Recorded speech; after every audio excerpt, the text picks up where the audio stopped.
오늘 보실 하나님의 말씀은 여호수아서 12장 말씀입니다. 여호수아서 12장 1절에서 9절까지 말씀입니다. 제가 가지고 있는 성경 구약 성경 337면에 있습니다. 여호수아서 12장 1절에서 9절까지 말씀입니다. 우리 살아계신 하나님의 말씀을 한 절씩 나누어서 읽도록 하겠습니다. 이스라엘 자손이 요단 저편 해돋는 쪽 곧 아르논 골짜기에서 헤르몬 산까지의 동쪽 온 아라바를 차지하고 그 땅에서 쳐 죽인 왕들은 이러하니라.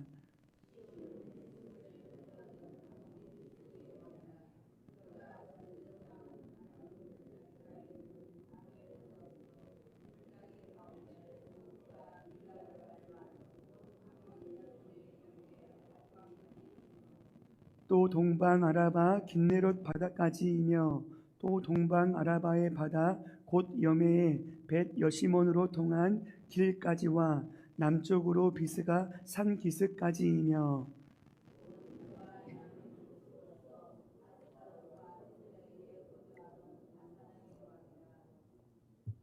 그가 다스리던 땅은 헤르몬 산과 살르가와 온 바산과 및 구술 사람과 마아가 사람의 경계까지의 길르앗 절반이니 헤스본 왕 시온의 경계에 접한 곳이라.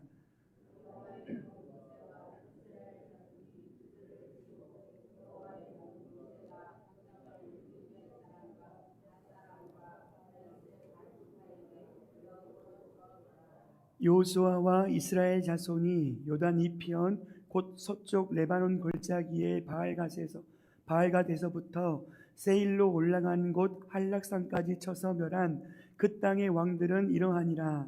그 땅을 여호수아가 이스라엘의 지파들에게 구분에 따라 소유로 주었으니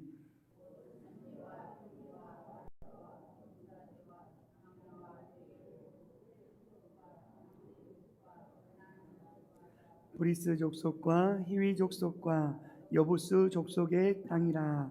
다 같이 읽겠습니다. 하나는 여리고 왕이요 하나는 베델 곁에 아이 왕이요. 아멘. 이 시간도 하나님을 예배하러 오신 모든 분들을 사랑하고 축복합니다. 우리 옆에 계신 분들에게 한번 인사하겠습니다. 하나님께서 당신을 통해 큰 일을 행하실 것입니다.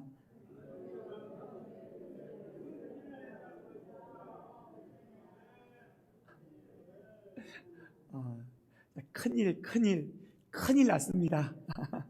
하나님께서 연약한 우리 교회를 통하여 하나님의 큰 일을 드러낼 수 있는 아름다운 그릇으로 빚어가고 계신 줄로 믿습니다. 저희 가정은 서울에서 1월 12일 월요일에 대전으로 이사를 왔습니다. 이사를 준비하기 전에 물건을 이것저것 정리하면서 제가 고이 간직했던 한 개의 문서가 있습니다. 문서의 제목은 기계공작법인데 이렇게 시작합니다. 안녕하세요. 오늘 하루도 행복하게 지내고 계시죠? 날씨가 굉장히 좋아요. 이럴 때는 데이트도 하고 놀러도 다녀야 되는데 여러분들이 아직은 학생 신분이니 공부를 해야 되겠죠? 웃음 웃음. 그럼 수업을 시작하도록 하겠습니다. 이 문서는 제가 대학교 4학년 때 교생 실습을 나가서 고등학교 아이들과 함께 했던 수업 자료입니다. 그때를 생각하면 지금도 아찔합니다. 왜냐하면 이장규라는 교생 실습 선생님이 수업을 잘하나 못하나 채점하시는 선생님 5분이 뒤에 계시고 아이들 앞에서 첫 수업을 하려고 하니 제 마음이 얼마나 떨렸겠습니까? 마음이 콩닥콩닥 다리가 후들거렸습니다. 그때를 생각해 보면 수업을 어떻게 했는지 전혀 생각이 나질 않아요. 그런데 선명하게 기억나는 것 한 가지가 있습니다. 15분 수업이었는데 30분 만에 끝나버렸어요. 아이들이 한 사람도 질문을 안 합니다. 질문을 안 했을 때는 딱 둘 중에 하나잖아요. 제가 설명을 너무 잘해서 아이들이 다 이해를 했던가, 아니면 제가 설명을 아주 못해서 아이들이 하나도 이해를 못했던가. 저는 지금도 전자라고 믿고 싶고 전자라고 믿습니다. 제가 설명을 너무 잘해서. 수업 시간이 15분이나 남았지만 빨리 마무리 멘트를 하고 정리했어요. 여러분들이 수업에 집중을 잘 해주셔서 수업이 빨리 마쳤습니다. 수고 많으셨습니다 하고 후다닥 정리하고 나왔습니다. 오늘 본문을 묵상하다가 이 일이 문득 떠올랐습니다. 오직 주의 은혜로 하나님 자녀가 된 것이 정말로 눈물나게 기쁩니다.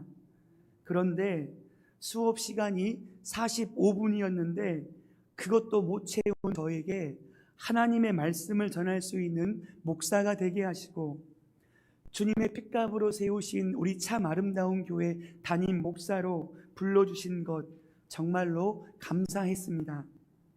오늘 본문은 이스라엘 백성들이 하나님이 약속하신 가나안 땅을 한 걸음 한 걸음 정복했던 과정을 요약 정리하고 있습니다. 여호수아 12장에서 1절에서 6절까지는 모세가 요단강 동편에 있는 왕들을 물리쳤던 사건이 기록되었고, 7절부터 24절까지는 여호수아가 정복했던 요단강 서편에 있는 31명의 왕들이 기록되어 있습니다. 여호수아가 이스라엘 백성들이 정복했던 왕들을 한 명씩 기록했을 때 마음이 어땠을까요? 찬송가 304장 오늘 찬양했죠. 하늘을 두루마리 삼고 바다를 먹물 삼아도 한없는 하나님의 사랑.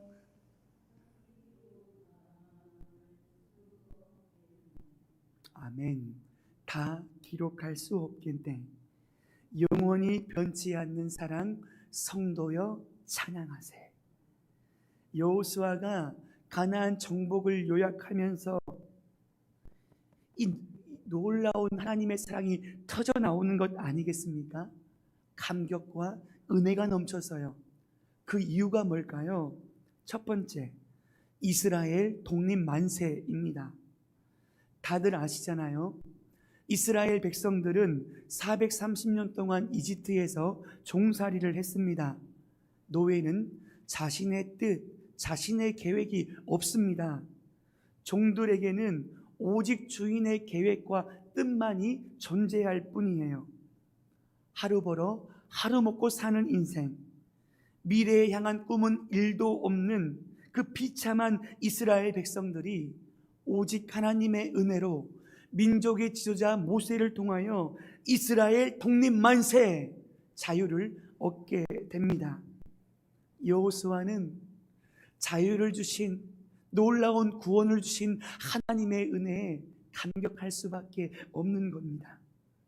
그리고 여호수아가 가나안 정복을 정리하면서 감격할 수밖에 없는 두 번째 이유요. 하나님께서는 광야에 있던 이스라엘 백성들을 단 한순간도 포기하지 않으셨습니다. 이스라엘 백성들의 광야 40년 생활은요, 불순종의 상징입니다. 430년 동안 노예로 살았던 이스라엘 백성들은 오직 하나님의 은혜로 자유인이 되었지만 노예 근성이 충만했습니다. 이게 단 한순간에 사라지지 않아요. 그러니 목마르다고 원망하고, 힘들다고 불평하고, 고기 못 먹는다고 짜증내고, 이 엄청난 사람들 아닙니까? 이스라엘 백성들은 원망대학교 불평학과를 수석으로 입학하고 수석으로 졸업했던 위대한 사람들입니다. 그러니 입만 열면 불평이 터져 나오는 거죠. 사랑하는 식구들, 저와 여러분들이 하나님의 자녀가 된 것과 하나님의 자녀답게 살아가는 것은 별개입니다. 저와 여러분들이 하나님의 자녀답게 살기 위해서는 더 많은 인내, 더 많은 절제, 더 많은 순종이 반드시 필요합니다. 민수기 13장에 보면 모세가 가데스 바네아에서 12명의 정탐꾼을 가나안 땅으로 보냅니다. 12명의 각 지파 리더들이 40일 동안 정탐을 마치고 잘 돌아와서 모세와 이스라엘 백성들에게 보고를 합니다.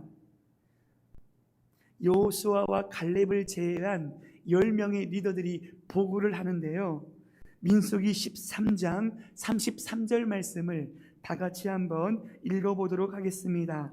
자, 시작.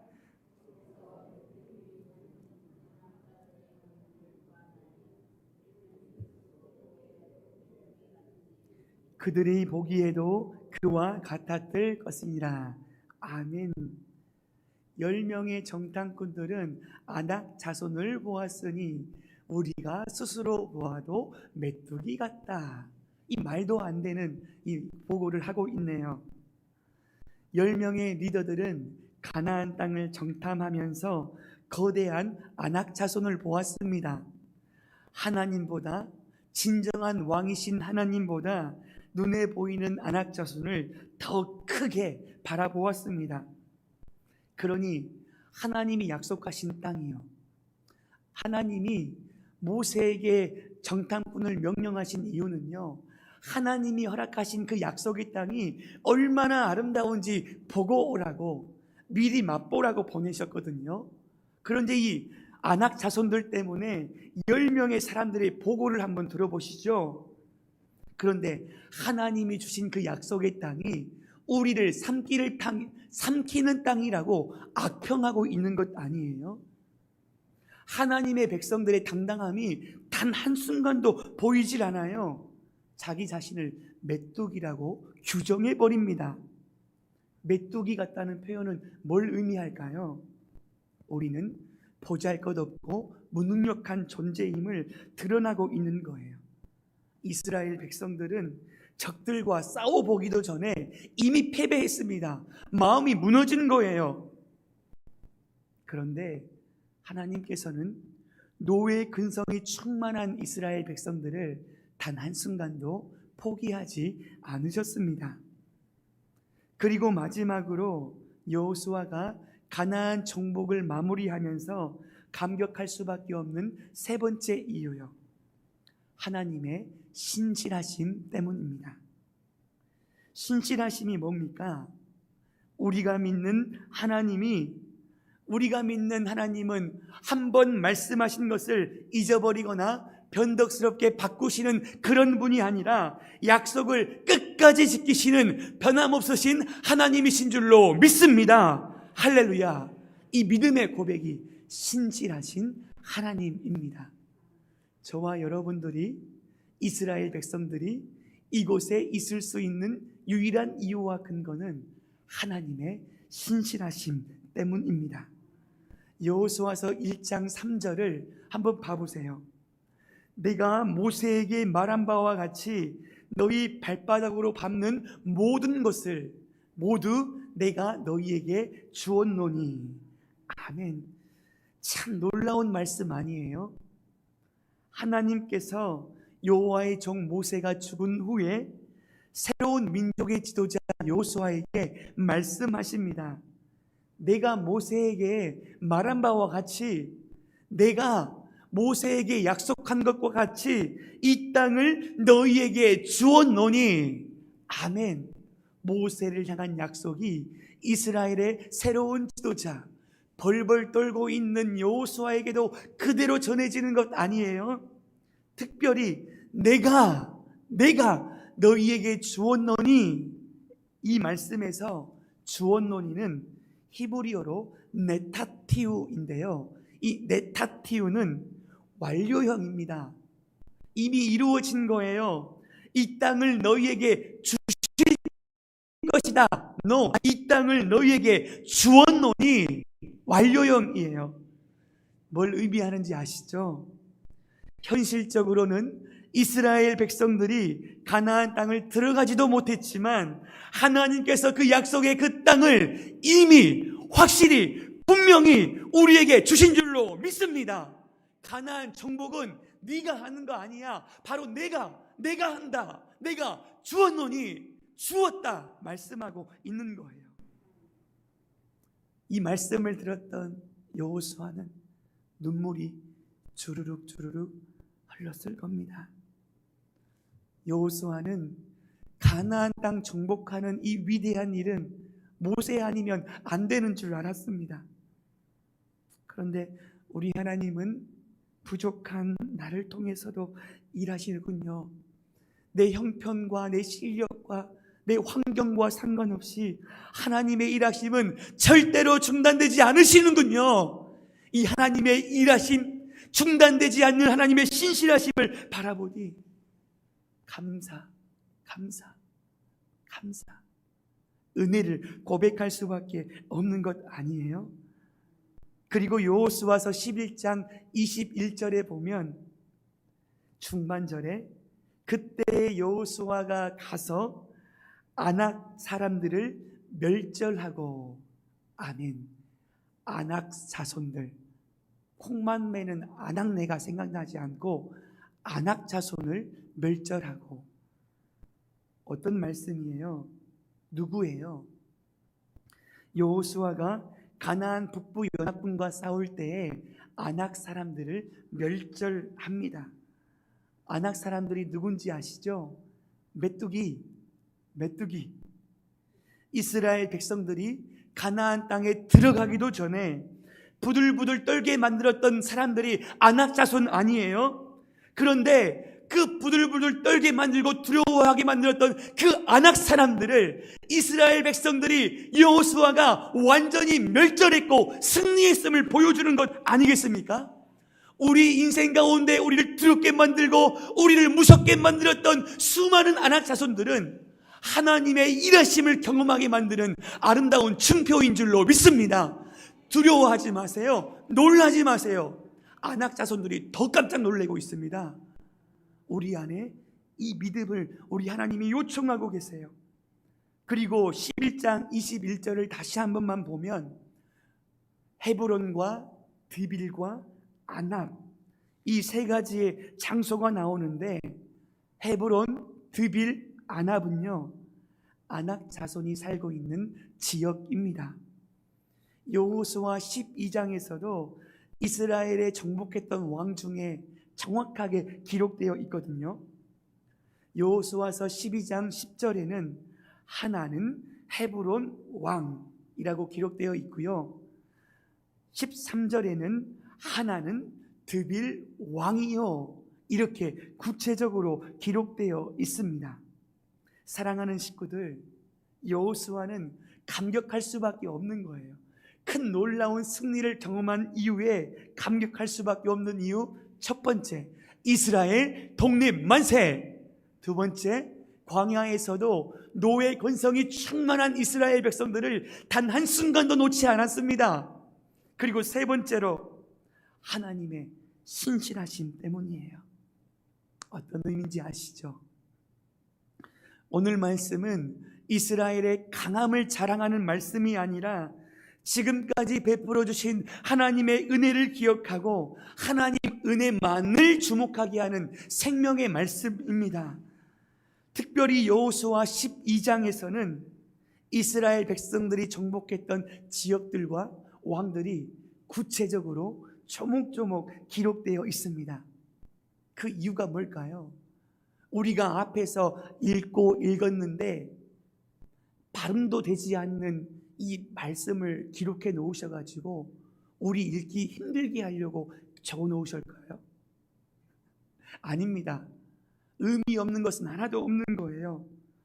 하나님이 우리에게 베푸시는 이 은혜는 뜬구름 잡는 추상적인 은혜가 아니라 우리의 삶에 구체적으로 실제적으로 임하는 놀라운 은혜이기 때문인 줄로 믿습니다. 사랑하는 식구들, 여호수아와 이스라엘 백성들이 이런 말도 안 되는 승리 앞에 자기의 강함을 자랑하지 않아요. 입이 근질근질하지 않았을까요? 나의 자랑을 자랑하고 싶지 않았을까요? 그런데 이렇게 깊은 영성이 어디에서부터 나올까요? 나의 자신, 내 능력을 자랑하지 않고 그 인생의 끝에 오직 하나님이 하셨습니다. 이 모든 것이 하나님의 은혜입니다. 이 놀라운 고백을 어떻게 하게 되었을까요? 이스라엘 백성들은 항상 하나님의 은혜를 경험하는 은혜의 장소에 머물렀기 때문입니다. 우리 여호수아서 10장 4절 말씀을 다 같이 한번 합독하도록 하겠습니다. 자, 시작.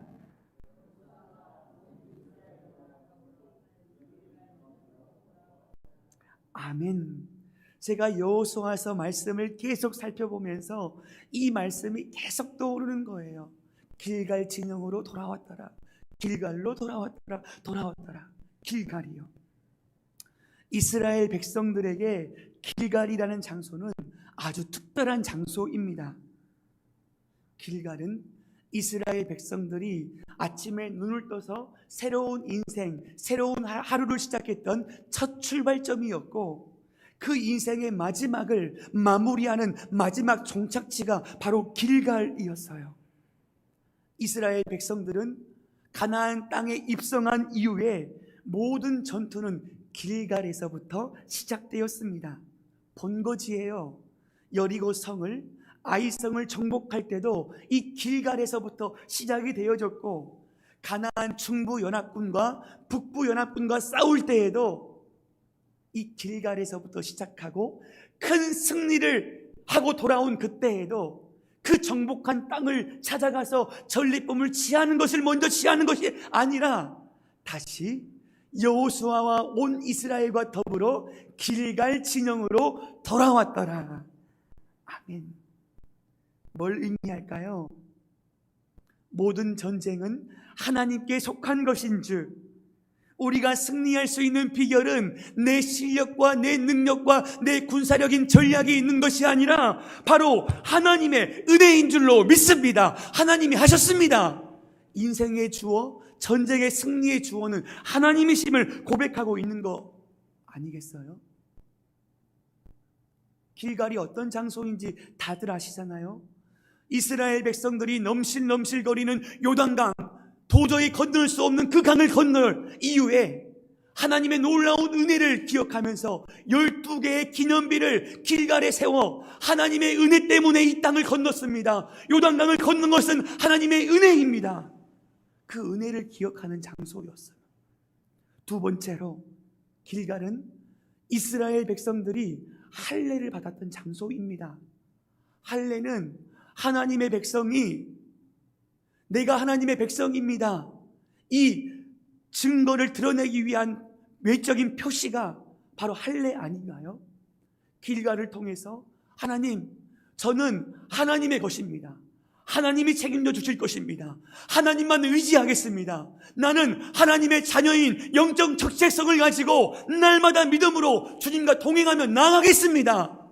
인생의 시작도 하나님이었고 인생의 마지막도 하나님. 누르면 하나님이에요. 옆에 사람 꼭 한번 눌러보세요. 깜짝 놀래 뚝 누르면요, 아이고 엄마야, 가장 보고 싶은 사람이 나오거든요. 우리 식구들은 옆에 사람이 콕 찔르면 아이고 하나님. 자, 몰래 찔러봅니다. 시작. 마음속으로 대답하셨죠? 아이고 하나님. 아이고는 뺍시다. 아이고 하나님, 하나님, 하나님, 하나님 은혜입니다. 이 놀라운 고백이요. 그리고 세 번째로 유월절을 지켰던 장소입니다. 유월절, 이스라엘 백성들의 죽음이 너물유, 너물월, 죽음이 넘어가 이스라엘 독립 만세 자유를 얻은 거 아니에요? 어린 양의 피를 문설주와 임방에 발라진 모든 집마다 그 안에 어떤 사람이든지, 살인자든지 나쁜 사람이든지 우리 식구들도 착한 사람들만 있든지 그것 상관없이 문설주의 임방에 어린 양의 피가 발라진 그 집이 죽음이 넘어갔다. 패스오버. 그 구원의 능력을 찬양하는 날이 유월절이라고요.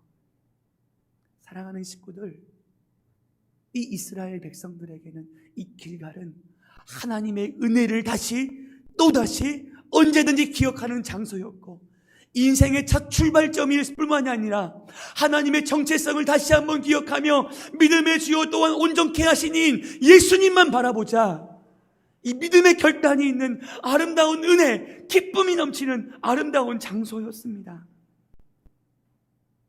사랑하는 식구들, 저와 여러분들의 길갈은 어디인지 우리 하나님이 묻고 있어요. 그 길갈에서 은혜를 누리고 있는지 도전하고 계시는 거예요. 사랑하는 식구들, 모든 것이 하나님의 은혜였음을 고백하게 하는 우리 인생 길갈은 어디일까요? 바로 여기 예배하는 우리 참 아름다운 교회 예배당인 줄로 믿습니다. 예배요. 우리 인생의 최고의 사명은요, 헌신, 봉사, 중요해요. 많이 하셔야 됩니다. 오늘 또 일부 예배 때 성령 충만하신 분이 예배 드리고 맛있는 음식 하잖아요. 기대하시라. 개봉박두 기대하시래요. 우리 식구가 많이 잡수세요. 아이고, 벌써부터 배가 고파가지고. 어떤 봉사보다 하나님의 은혜를 공급받는 이 최고의 사명이 우리 인생의 진짜 중요한 사명이에요. 마귀는요, 저와 여러분들을 유혹해요. 예배 중요하지 않아. 예배 나중에 드리면 되잖아. 예배는 전부는 아니야. 그럭저럭 잘 드릴 수 있는 거지. 이 악한 마귀는요, 우리를 대적하면서 우리를 힘들게 하고 공격하는 게 아니라, 악마의 유혹은 달콤한 것 아니에요? 분주함에 사로잡혀 일상생활 가운데 우리가 파묻혀서 하나님이란 생각을 못하게 하고, 주중에서 하나님이라는 예배를 떠올리지 못하게 하는 엄청난 달콤한 유혹으로 우리를 유혹한다는 사실이에요. C.S. 루이스가 지은 스크루테이프의 편지를 다들 아시죠? 이 책은 삼촌 마귀 스크루테이프가 자기 조카 마귀 웜우드에게 쓴 31통의 편지예요. 편지의 내용이 뭔지 아세요? 이 책에서는 하나님의 백성들을 환자라고 표현하거든요. 저와 여러분들은 환자입니다. 사단이 봤을 때는요. 그래서 사단이 하나님의 백성들이 하나님께 어떻게 하면 멀어지게 만들 수 있을 것인가, 구체적인 전략이 아주 완벽하게 드러나 있어요. 많은 공격들이 있지만 그 마귀는 우리의 일상 가운데 대지의 목표가 아래로 굽어 있어 땅이 전부인 양 살아가며 위로를 들지 못하게 만드는 그 분주함 속에 하나님을 잊어버리게 하고 그 기쁨을 누리지 못하게 하는 마귀의 유혹임을 우리에게 말씀하고 있습니다. 피를 묻히고 우리를 공격하는 게 아니에요.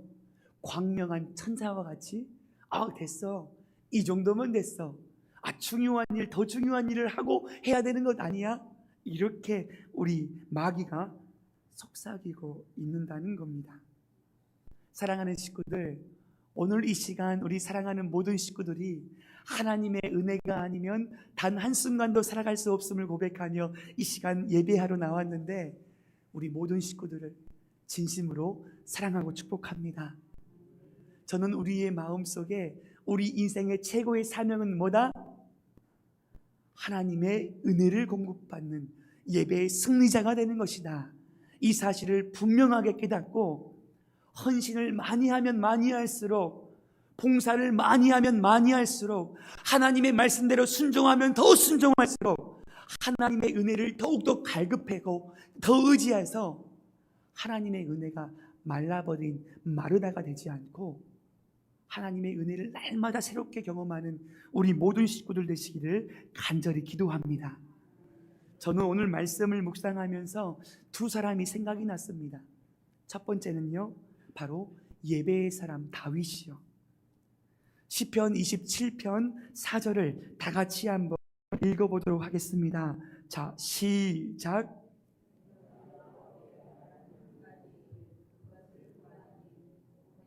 내 평생에 여호와의 집에 살면서 여호와의 아름다움을 바라보며 성전에서 사모하는 그것이라.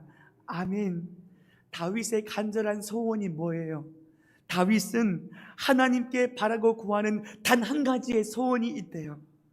내 평생에 내가 이 땅에 살아 숨쉬고 살아가는 이 모든 순간에 여호와의 집, 그의 성전에 살면서 하나님을 예배하는 장소에서 내가 성령과 진리 안에서 전심으로 온 마음을 다하여 하나님을 예배하는 감격을 누리고 싶습니다. 이 마음의 소원이요. 사랑하는 식구들, 하나님이 기도하는 중에 우리 귀한 식구들에게 소원을 말해봐, 아이고지요, 말해봐 하면 어떤 소원을 말씀하실 거예요? 우리의 소원은 통일이잖아요. 꿈에도 소원은 복음적 평화 통일 아닙니까? 이것도 중요합니다. 그런데 하나님은, 다윗은 하나님께 더욱더 간절히 예배하기를 사모하는 그 중심을 주님 앞에 올려드린 것 아니에요? 최고의 하나님께 나의 최선을 드리는 이 믿음의 고백이요. 그런데 놀라운 게 뭔지 아세요? 이 시편 27편은 이스라엘의 첫 번째 왕 사울이 다윗을 죽이려고 달려들고 그때에 기록한 말씀이 바로 시편 27편이라고요. 사울, 그 못된 사울, 잘못도 없는 나를 죽이려고 했는 그 사울, 저 같으면 내 한 가지 소원이 있어요. 하나님, 저 못된 사울을 한순간에 쓸어버 주십시오. 이렇게 기도하지 않고 하나님만 예배하겠습니다. 하나님만 의지하겠습니다. 이 하나님과 연결되어 있는 이 다윗은 사울 때문에 너무나 힘이 들고 고통스러웠지만 그 마음이 사울 때문에 지배는 당하지 않았습니다. 다시 일어날 수 있었어요. 그리고 사울을 죽일 수 있는 기회가 2번이나 있었음에도 불구하고 다윗은 직접 해치우지 않습니다. 하나님의 손에 맡겨드리는 거예요. 왜냐하면 하나님과 연결되어 있는 다윗은 이 못된 사울도 하나님의 은혜의 눈으로 바라볼 수 있는 하나님의 축복을 누렸기 때문이에요. 다윗이 사울 때문에 광야 학교에 입학해서 10년 동안 쫓겨다니는 인생을 살아가면서 뭘 느꼈는지 아세요? 자기 아내에 잠자고 있는 사울을 발견하게 된 거예요. 블레셋과의 전쟁을 마치고 다윗이 돌아올 때 여인들이 노래하잖아요. 사울이 죽인 자는 천천히요, 다윗이 죽인 자는 만만히로다. 이 여인의 말 한마디에 모든 것을 다 가지고 있던 이 사울왕, 모든 것을 다 붙들고 누리고 있던 이 사울왕이 헷가닥 맛이 간 것 아닙니까? 그때부터 온 마음을 다하여 다윗을 죽이려고 애를 쓰고 다니니 정말로 비참한 인생 아니에요? 다윗은 하나님을 온전히 예배하니 사울 속에, 내 마음속에 잠자고 있는 사울을 발견하게 된 거예요. 나도 사울처럼 넘어질 수 있고 말 한마디에 흔들릴 수밖에 없는 연약한 존재이기 때문에 사울이 없어지는 것보다 사울은 우리 인생에 계속해서 많아질 터인데 하나님과 연결되어 하나님만 예배하는 참된 기쁨을 누리는 행복한 예배자가 되도록 인도하여 주옵소서. 이 믿음의 고백을 선포하는 거예요. 저와 여러분, 우리 귀한 식구들이 이 예배의 감격을 누리는 저와 여러분들 되시기를 간절히 기도합니다. 그리고 두 번째로 생각났던 사람, 성전 미문에 앉아있던 안진뱅이요. 사도행전 3장 1절 말씀에 보면 제9시 기도 시간에 베드로와 요한이 성전에 올라갈새. 아멘. 성경에 나와 있는 시간은 제가 유대 시간이라고 말씀드렸죠. 이 유대 시간에 숫자 6을 더하면 우리나라 시간이 되는 거죠. 9 더하기 6은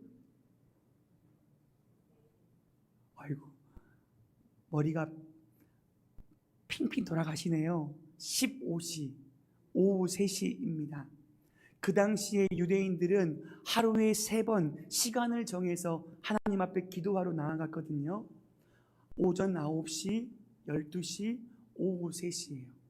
근데 제가 참 감동이 되는 거는요, 이 베드로 목사님이요, 그 귀한 생명의 말씀을 통하여서 그 말씀을 듣고 죽게 돌아온 자가 3,000명이 되었는데도 이 3,000명 목회하려면 얼마나 바빠요. 근데 3,000명 돌보고 사랑하는 것보다 더 중요한 것은 하나님의 은혜를 공급받는 거예요. 하나님 앞에 정기적으로 예배하는 것 아니에요? 그리고 그때 성전 미문에 앉아있는 안진뱅이를 보게 됩니다. 2절 우리 다 같이 한번 합독하도록 하겠습니다. 자, 시작.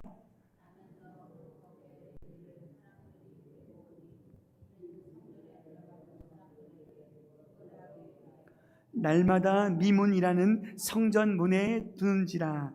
아멘. 제 마음이 가는 단어가 있어요. 미문이에요. 성전에 있는 미문이요. 이 미문은 문자 그대로 아름다운 문이거든요. 이 문을 통해서 하나님의 백성들이 재물을 가지고 하나님 앞에 예배할 때 이 문을 통과해서 가는 거예요.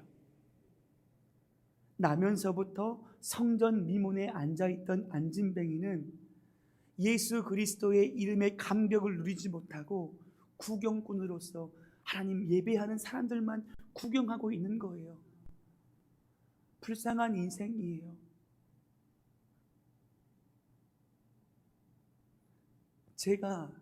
우리가 이 구경꾼의 인생일 수도 있다는 거예요.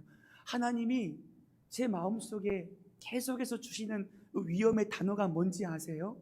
익숙함이요. 익숙함. 하나님에 대한 익숙함이요. 예배에 대한 익숙함이 제 마음속에 계속 들어오는 것 아니겠어요? 환경은 안 그래요. 우리 귀한 식구들을 보면요, 주일날 찬양하고 기도하는 이 모습이 얼마나 뜨겁게 찬양하고 예배하는지 너무너무나 감격적이에요. 그리고 우리 은하 집사님, 또 우리 찬양팀, 우리 승한 선생님, 우리 모든 식구들이 예배를 어떻게 하면 더 잘 드리고 좋은 모습으로 영상을 또 만들고 하기 위하여 일부 때부터 애를 쓰는 그 모습이요, 얼마나 귀한지 몰라요. 자발적인 마음으로 이 순종하는 모습이 너무너무 귀하고, 또 예배팀 어제 9시 넘어서까지 연습하시더라고요. 오늘 하는 세션 팀이요, 보통 세션이 아닙니다. 어떤 교회가 9시 넘어서까지 해요. 덕분에 저도 그때까지 남아 있었습니다. 이거를 끊을 수가 없는 거예요. 톡탁톡탁 하는데 제 마음에 눈물이 나는 거예요. 수요 예배 때도 우리 많은 식구들이 오고 있는데요, 우리 장로님은 항암 받고 와서도 금요일날 나오시지요. 수요일날 예배 드리는 그 모습이요, 정말 감사하고요. 제가 느껴지는 게 뭔지 아세요? 주중 예배 때 말씀 끝나고 내가 기도를 목을 생각해서 천천히 해야지 생각하는데도 여기 앞에서 막 목소리가 나와요. 뜨거워져요, 마음이. 근데 그 기도가 멈춰지고 나면 쏙삭 종알종알 하나님을 향한 그 기도의 소리가요, 끊이지 않는 그 아름다운 옥구슬 같은 그 믿음의 기도가 느껴지는 것 아니에요? 수요일, 금요일도 마찬가지예요. 금요일 날 제가 막 이렇게 기도하고 있는데 우리 또 연운에 우리 가족들이 다 와가지고요, 열심히 이렇게 기도하고 있는데 연우가 앉아가지고 저를 이렇게 보고 있는 거예요. 그래가지고 제가 우리 전이가 누군지 아시죠? 저희 집사람한테 이야기를 했어요. 연우가 아니 예배에 앉아서 제 기도 이렇게 하는데 똘망똘망 저를 봤었다고, 이거 하나님이 주신 은혜 같다고 하니까 저 집사람 하는 말이, 아니 당신이 또 무서워서 그랬을 수도 있어. 아무튼 하나님이 주는 은혜가 있을 터인데요, 그 예배의 감격을 하나님이 주시고 계세요. 더 중요한 건 뭔지 아세요? 요즘에 저를 알고 있는 지인이 막 연락이 와요. 그 실시간 영상을 올리잖아요. 찬양을 보고 말씀을 보면서, 예배 영상을 보면서, 목사님 예배가 진짜 뜨겁습니다. 은혜가 돼요. 처음부터 끝까지 은혜가 되고요. 그 말씀이 얼마나 귀한지, 이거 은혜 받았습니다. 우리 교회 식구들도 은혜 받아서 하겠지만, 누리겠지만, 다른 지인들이 연락을 이렇게 하니까, 야, 이거는 진짜 우리 예배가 하나님이 부어주신 은혜가 진짜 크구나, 이 확신이 이게 밀려오는 그 찰나에, 어제 오후 5시 좀 넘어서 노회에 계신 그 목사님 한 분이 연락이 오셨어요. 노회장도 하셨던 목사님이 연락을 저한테 왜 하셨지? 하면서 제가 깜짝 놀라가지고, 여보세요 목사님 했더니, 그 목사님 하시는 말씀이, 참 아름다운 교회 담임 목사님, 이장교 목사님 잘 계시고 있니? 무슨 일이세요? 무더운 날씨에 이러는 거예요. 그래서 제가 딱 눈치를 채고, 아이고 죄송합니다, 제가 연락을 좀 드렸어야 했는데 죄송합니다 이야기하니까, 이장교 목사님 목소리가 걸걸한 거 보니까 하는 거 없어요. 이런 말씀도 하시고요, 교회 식구를 소망하고 기도하고 있습니다. 그걸 쏟아내시는데요, 제가 가슴이 벌렁벌렁 거려가지고 자리에 앉지를 못하고요, 한 5분 이상 내가 서 있었어요. 하나님 감사합니다, 감사합니다, 감사합니다. 그런데 이 놀라운 은혜를 주시고 있음에도 불구하고, 제가 지금도 여전히 예배에 대한 익숙함 때문에 성전 미문에 앉아있는 안진뱅이가 생각이 나고 다윗이 생각나는 이유가 뭐예요? 저는 지금도 예배를 드릴 때는요, 저는 10,000명이 계시는 것처럼 하거든요. 왜 그런지 아세요? 이 예배 가운데 하나님이 함께 하시기 때문에 그래요. 그리고 두 번째로는요, 하나님이 보내주실 만한 꼭 필요한 생명의 주님, 택한 백성들을 불러주시기 때문에 그래요. 그래서 제가 새벽에든지 모든 예배 때든지 10,000명이 되어질 줄로 믿고, 10,000명 목소리, 이거 10,000명 목소리. 그러니까 큰게요. 안 셀 수가 없죠. 그런데도 제가 이 마음의 불안, 예배에 대한 익숙함, 이 뭐예요? 우리도 성전 미문에 앉아있는 안진뱅이가 은혜를 다 쏟아버릴 수 있는 겁니다. 버리고 익숙함으로 예배할 수 있는 우리 심령, 우리 교회의 귀한 예배의 뜨거움을 그대로 유지해서 더 주님의 은혜를 사모하는 우리 모든 식구들 다 되시기를 간절히 기도합니다. 하나님 앞에 영적인 민감함을 가지고 주님 앞에 나아가면 놀라운 일들이 벌어져요. 눈빛이 살아납니다. 하나님의 예배를 사모합니다. 내 평생의 소원은 사울이 없어지는 것 아니고 하나님을 더 가까이 예배하는 참 예배자가 되겠습니다. 갈급해져요. 우리 정환우 장로님이 말씀하신 것처럼 요즘 너무 행복합니다. 일제강점기에서 해방된 것보다 더 기쁩니다. 그리고 이 영적 민감함을 가지고 예배하는 사람들은 헌신할 준비가 되어 있어요. 기쁩니다. 할 수 있는 게 기뻐요. 그리고 감사가 터져 나오는 거죠. 눈을 뜨면 감사한 거예요. 똑같은 일상 가운데 베푸신 하나님의 은혜를 기억하니까 이렇게 넘치는 거예요. 오늘 이 시간 이 예배의 자리가 모든 것이 하나님의 은혜입니다. 이 믿음을 선포하는 우리 모든 식구들 되어서 익숙함이 아니라 더 뜨거움으로 예배하는 우리 모든 식구들 되시기를 간절히 기도합니다.